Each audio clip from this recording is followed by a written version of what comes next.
La bataille entre l'Afrique du Sud et le Gabon pour le contrôle de la présidence de la Commission de l'Union africaine a tourné à l'avantage du pays de Nelson Mandela.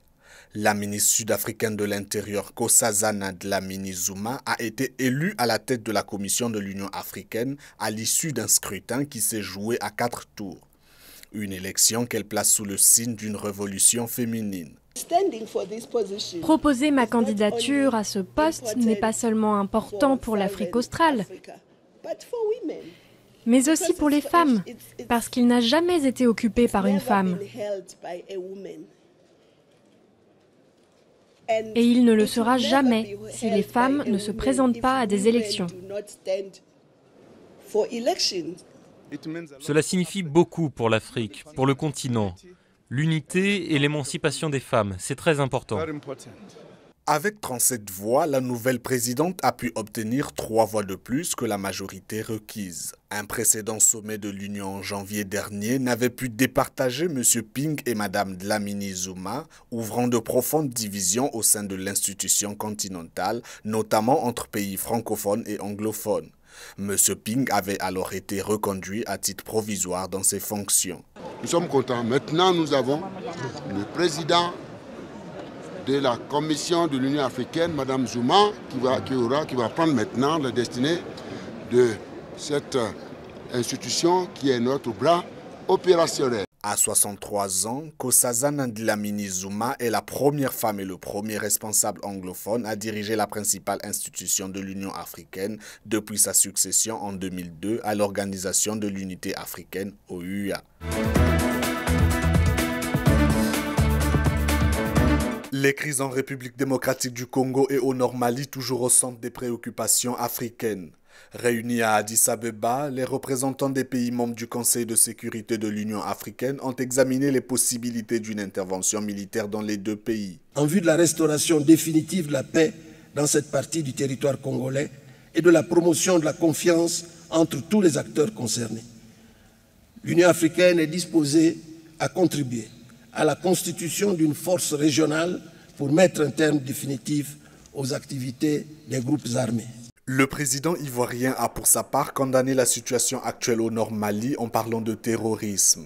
La conférence condamne l'objectif des groupes terroristes de créer dans le nord du Mali un sanctuaire et un centre de coordination pour les réseaux terroristes du continent. Au sujet du Mali, le ministre français des Affaires étrangères n'excluait pas l'usage d'une force à un moment ou à un autre. Laurent Fabius, qui est arrivé en Algérie ce dimanche pour une visite de 2 jours, estime qu'une intervention dans le cadre de l'Union africaine serait une solution dans la résolution du conflit malien. Une idée qui a été relayée par le président François Hollande. Une intervention dans le cadre de l'Union africaine et des Nations unies puisse se faire, ça c'est aux Africains de déterminer et le moment et la force. Mais sur le terrain, les avis divergent. C'est le cas avec les autorités algériennes qui préconisent plutôt une négociation politique. Le chef de la diplomatie française dans la visite s'inscrit sur le renforcement des relations bilatérales entre l'Algérie et la France, devra également examiner la question malienne, car si force militaire il y a, la position de l'Algérie reste déterminante.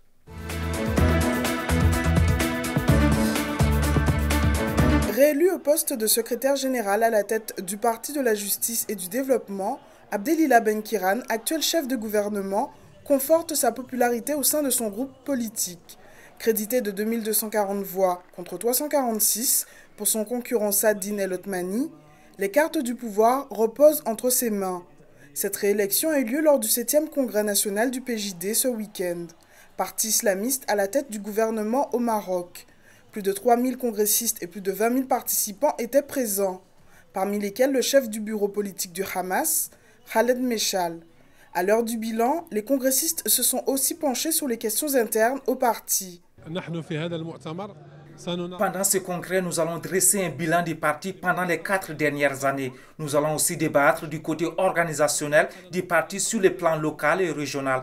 Nous débattrons aussi comment le parti va envisager l'avenir, surtout que nous avons passé de l'opposition au gouvernement. Grosso modo, ce sont les grandes lignes de ce congrès. Ce congrès national intervient dans un contexte où le parti qui jadis occupait les rangs de l'opposition se retrouve pour la première fois au gouvernement.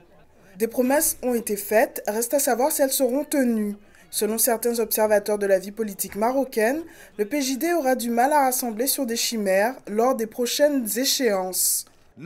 Il y a une grande différence entre les slogans et la réalité. Maintenant, ils sont en charge de la réalité. Il n'est plus question de slogan. Lorsqu'un parti d'opposition arrive au pouvoir, la donne n'est plus la même. Les faits sont là, ils doivent y faire face. Les explications ne suffisent plus à nourrir les slogans. De ce point de vue, je pense qu'ils perdront les prochaines élections. Le congrès du PJD s'achève sur un accord prônant l'édification démocratique du fonctionnement interne du parti.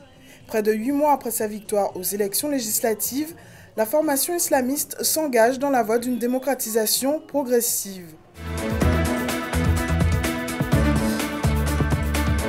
C'est l'épilogue d'une rencontre de 3 jours à Lagos où les femmes entrepreneurs sont à l'honneur. Au cœur des débats, un meilleur accès au financement de leurs projets innovateurs.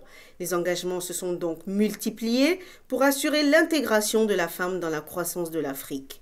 Des solutions surtout, et je pense que c'est la meilleure de ce qu'on peut retenir, c'est l'amélioration du système d'information, le partage d'informations entre les femmes.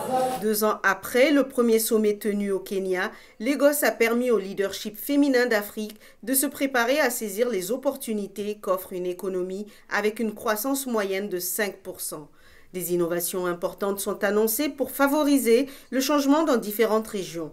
Pour la Banque africaine de développement, l'enjeu est d'assurer l'intégration économique de la femme au développement du continent. Pourquoi nous sommes présents ici, là-bas, pourquoi la Banque mondiale et autres institutions sont présentes ici aujourd'hui? C'est parce qu'on reconnaît que tacler les questions, la dimension genre dans le programme, c'est fondamental pour vaincre les questions de pauvreté sur ce continent. Institutions et États s'accordent à faciliter le système d'aide. Des lobbyings se mettent en place auprès des institutions de financement afin que ces femmes africaines fassent partie des acteurs influents de l'économie. Je pense qu'il y a ce passage qu'il faille faire assez rapidement, ne pas se cantonner toujours au micro, mais essayer de faire en sorte qu'on puisse voir cette évolution vers la phase macroéconomique et permettre à nos pays d'avoir des femmes qui s'intéressent au milieu industriel. Qu'elles soient politiques ou entrepreneurs, les femmes africaines veulent s'imposer dans le futur économique du continent. Les experts considèrent leur potentiel comme étant le 3e marché émergent dans le monde. Le prochain sommet économique de la femme africaine se tiendra en Zambie.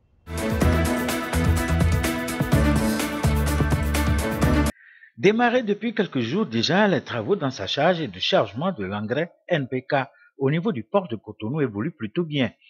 Et pour donner encore un coup d'accélérateur aux opérations, l'état-major a renforcé les équipes mises en place par des militaires sous la surveillance des membres du gouvernement, des autorités portuaires et des responsables de la SONAPRA, la Société nationale de promotion agricole.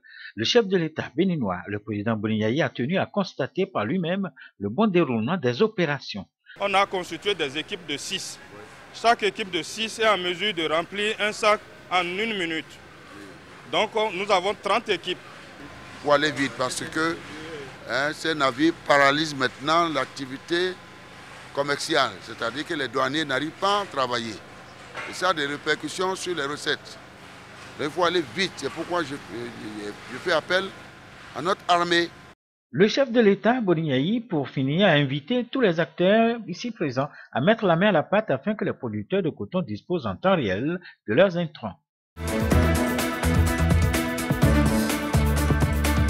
En apparence, ces enfants ressemblent à n'importe quel autre enfant qui passe une journée d'école normale. Pourtant, les défis auxquels ils doivent faire face sont énormes.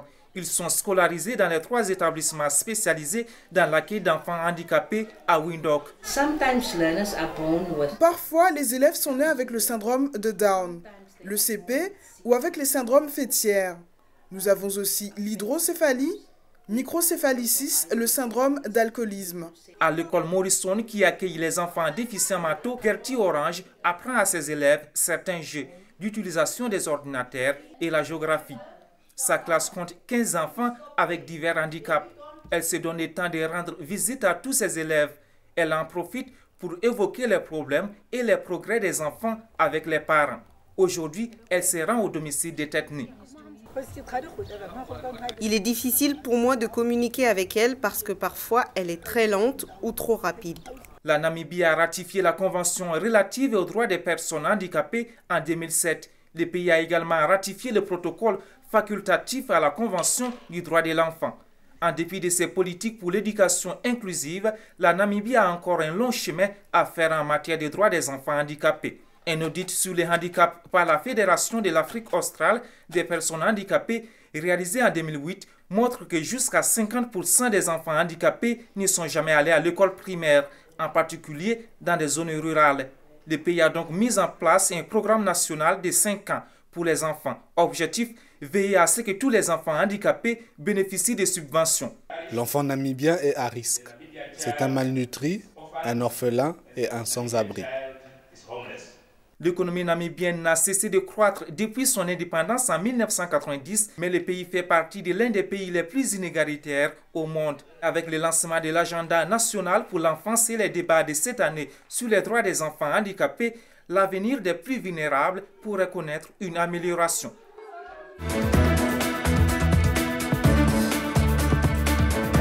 Le moment est exceptionnel ce samedi avec quelques instants de partage entre soldats et franciliens.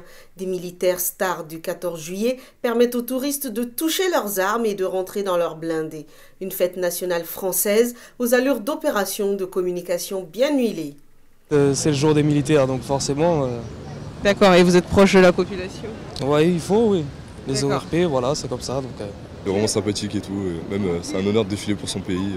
Dans une ambiance bon enfant, tous se dirigent vers les Champs-Élysées avant le début du défilé prévu à 10h. La parade de près de 5000 hommes et femmes des 3 armées et de la sécurité civile est plébiscitée par une majorité de Français. Alors chacun se place du mieux qu'il peut pour ne rien rater de la cérémonie. Une démonstration de force qui fascine et suscite encore des vocations. J'ai aimé les militaires.